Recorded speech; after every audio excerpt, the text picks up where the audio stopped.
Clarity on Fire, a podcast for people who know what they don't want out of their life and career, but aren't sure what they'd rather be doing. In a world where it's easy to exist, but hard to feel alive, we, Kristen and Rachel, 2 certified life and career coaches, are here to help you cut through the information overload, get unstuck, and focus not just on how you can have a career you're passionate about, but how to create a whole life that feels fulfilling.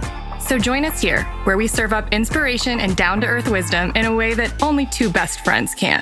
We want you to experience the relief of knowing that, yes, you're allowed to want more out of your life and career. And no, you don't have to wander through the dark anymore. Our job is to light the fire that shows you the way.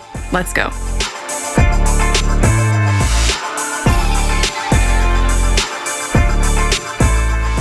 Okay, so before we get into today's blog, which I will find out along with everyone else because I don't know what Rachel wrote about. I didn't know what I wrote about until I sat down to do it. Well, that's how it happens sometimes. You think it's going to be one thing and then it turns into something completely different. But anyway, before we get into that, I want to remind you that today is the last day for you to take our quick survey.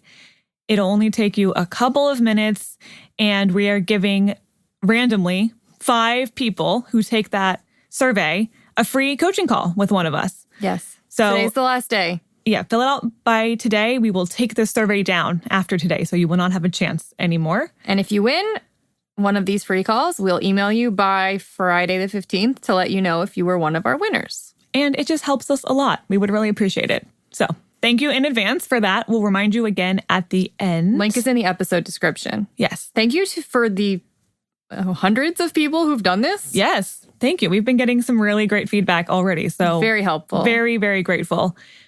So thank you for that. And we hope we get a few more of you guys in today. Okay. So do you want to tell us about your blog? If I have to. Don't sound so reluctant. Well, it goes with the theme of this blog. So later in the month, in February, I think, we got a Dear Krachel question from someone who wanted to be considered for March. And it's, what do you do when you're bored with life? Job, relationships, everything feels like a drag. And so, Kate, I see your Dear Krachel question, and I raise you an entire blog. Kate got more than she bargained for. Kate is getting an entire, well, I don't know. It probably equates to the same amount of conversation around this topic. But I resonated with this question because I have felt so bored many times. Oh, I've been by there. life. Yeah. I actually feel like I am there now for various reasons. It's, not maybe about everything, but about some things for sure. And so what the hell do you do when you're bored with your whole life and just like everything is annoying or flatlining? Do you blow it up? Is it okay to be bored? There's questions to get into. Oh, yeah. And I also am certain a lot of people are feeling this way right now. So it's not just you and Kate, that's for sure. Yeah, not to brag, but I feel like I'm really qualified to write this as someone who's been bored many, many times with my life. Is that like a really weird thing to brag about? It's like a humble brag, like an ironic humble brag. Okay, well, you're going to hear my take on it and my ideas about what to do about it. Okay, let's hear it. What to do when you're bored with life. You know how girls, and I don't know, maybe guys do this too, will break up with a guy and then immediately change their hair? I've done that at least twice. Once, I got a short bob, and another time I dyed it red for a while. Kristen is wary of dramatic haircuts, but I remember when she and her college boyfriend broke up, she gave her bedroom a makeover, took rock climbing class, and learned how to make pasta from scratch. I'm sure you can relate to a degree. So, what is it about breakups that make change easy? I think it has something to do with the need to shed your proverbial skin. The more you change your appearance, hobbies, routine, the easier it is to punctuate before and after. The breakup happened to that person, and now I am this person. My boyfriend never saw this hair or this bedroom. He knew that person, but he doesn't fully know this person. In becoming someone with a slightly different life, you make it harder to fit into the mold of the old one. So, that's my first major idea for combating boredom. If you're tired of your life or some facet of it, then become a breakup cliche. Cut your hair, sign up for a class, cook something new, plan a trip, drive a different route home than usual, Marie Kondo your house, donate your old clothes. Do something that shakes things up, clears out stale energy, and allows you to easily draw a line between then and now. The reason it's easy to do this after a breakup is because a breakup is an event, something to respond and react to. When you're bored with life, it tends to mean that things are flatlining. There are no major events to react to, positive or negative. But there's no rule that says you can't proactively instigate breakup level change. Okay, Rachel, but isn't this the exact opposite of what you'd normally say? I know. I'm always harping on about how you can't fix your internal state with external stuff. And I intend to harp more about that exact thing in a minute. But I'm not saying that I think cutting your hair or taking a new class can magically fill a deep-seated existential void or reveal your entire life purpose. I do, however, think that it can kickstart momentum. If, for example, every budding writer waited to write until they felt inspired, then we would have very little to read.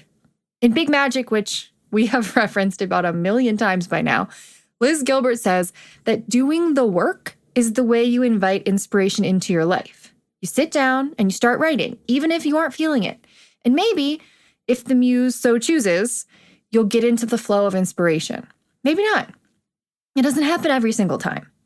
But it will likely never happen if you're idly waiting for it to show up. The same is true when you're bored.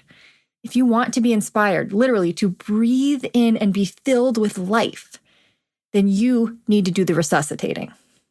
The nature of momentum is that it grows, which means if you jumpstart your energy by doing something new or different, then inspiration has a chance to slip in and work its magic. What started as a small grain of excitement or insight can snowball into a total career change or a change in direction or a brand new relationship or a stroke of genius. When you make the first move, it's a declaration to the universe that says, okay, I'm serious about this. I want to change. I want something better. I don't know what I'm doing exactly, but I do know I don't want to feel this way anymore. I'm going to do my part to clear out this staleness. I trust that if I start moving, you'll meet me halfway. Okay, I promised I would harp, and I shall. Sometimes boredom is a weariness with how you're spending your time. You might be mostly satisfied with the broad strokes of your life, who you are as a person, your relationships, your general direction. But things may have gotten a little stale. In that case, becoming a breakup cliche might be all the fresh energy you need to get out of your rut. But if your boredom is more of the existential variety, then no amount of jaunty hairstyling is gonna cut it. Pun obviously intended. Existential boredom is a weariness that emanates from the soul. It's not just about how you're spending your time, though that's part of it. It's a disconnection from the meaning and purpose of life itself. If you're having that deep of a reckoning, then you could find yourself in the midst of any number of activities that should be fun or energizing, but feel fundamentally unable to connect with what you're doing. That's because, like I said earlier, life purpose isn't something you find in the outer world. It's an inner state of being that ripples from the inside out. I can't possibly do justice to the entire notion of life purpose in a couple of sentences. This is something that Kristen and I coach people on for months at a time. But I can tell you what people with a clear life purpose, as in the people who feel most fulfilled, satisfied, energized by life, and are clearly not bored, have in common. They are very clear on what they value on the deepest level, and they've made fundamental changes to their life that reflect that. So if one of their core values is freedom, for example, they're not forcing themselves into a career or a daily routine that makes them feel trapped. They define success on their own terms and are good at not comparing themselves to other people. They're satisfied with small pleasures and everyday joys, for the most part. They aren't constantly chasing a goal only to move the goalpost the second they reach it. They don't believe that their worth is tied to what they do. which means they don't feel the need to constantly prove themselves or sacrifice their desires to please the crowd. They allow themselves free rein to follow their curiosity, and they don't need to know where that curiosity might lead them. They trust that the point isn't really to reach a destination, but to have interesting experiences along the way.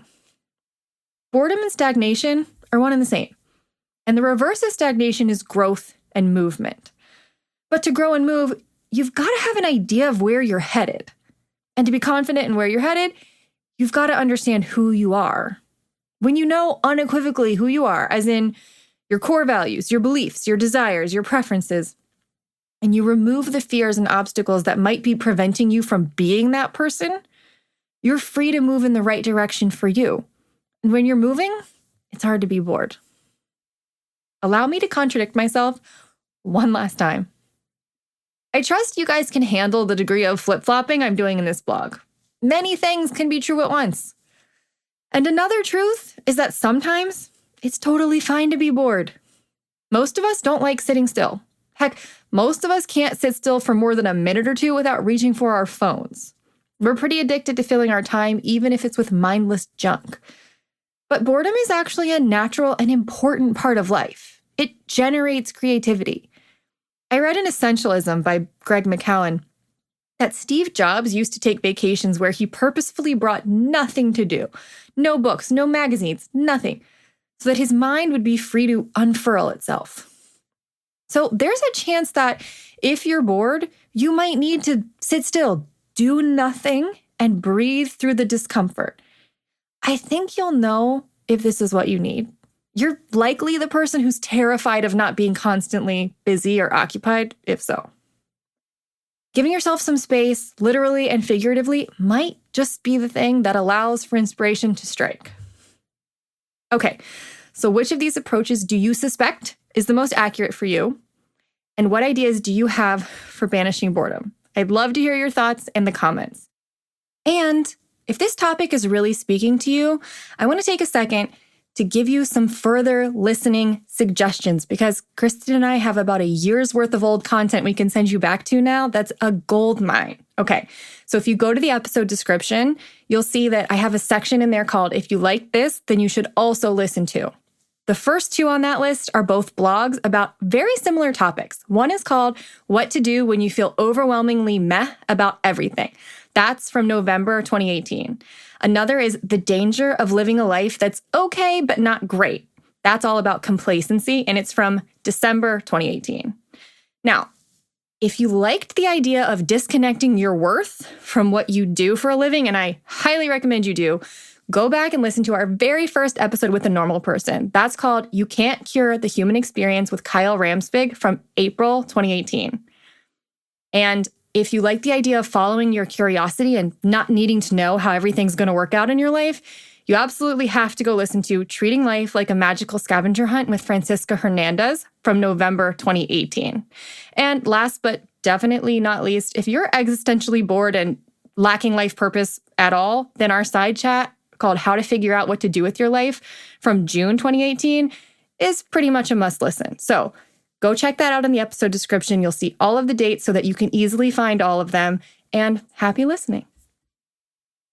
Another reminder to please take our survey. Am I begging now? I feel like I'm on the verge of begging. Well, you don't really need to beg because at this point, we have a lot of people who've already done it. This is just, if you guys want to be one of the people we randomly select for a free call, and you also like this podcast and want to do us a solid, then it would be a win-win for you to do it. But I'm not like over here begging, because I mean, a girl doesn't need that.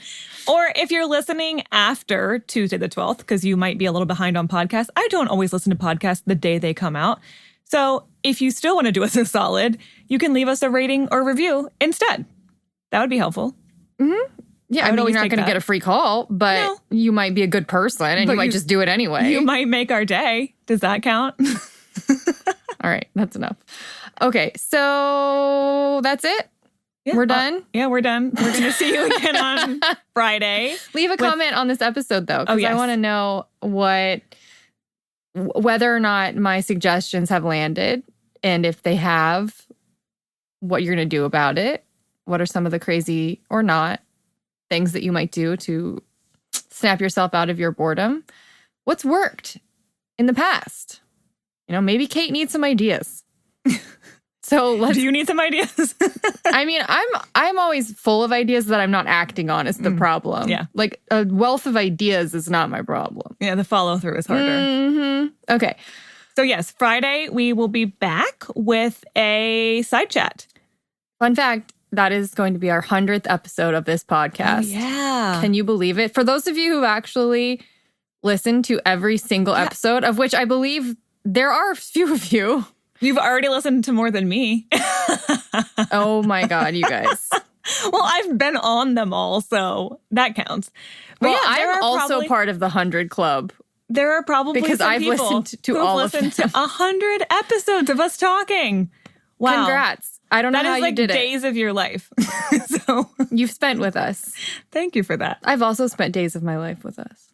Many, many days. Well, on both levels. Both as it was happening and after. Ooh, it's getting meta. Okay. Also remember that side chats are now also videos. So you can listen here on your podcast app, wherever you're listening, or you can go watch it on YouTube and actually watch us talk to you if you like that. Yeah. So on Friday, know that you have that option. You got choices. I mean, I don't know what's so exciting about our faces, but I don't know. It feels more personal, I provides guess. some visual interest, I guess. Okay. All right. Well, you'll either see us on Friday or you'll hear us on Friday, but one way or another, we're going to make it to you. All right. Oh, and we're talking about what to do when you want to fix someone, but you can't. And we give some very personal examples, so you want to hear that one. All right. This outro was a bit of a mess. Let's wrap it up. All right. Bye, everyone.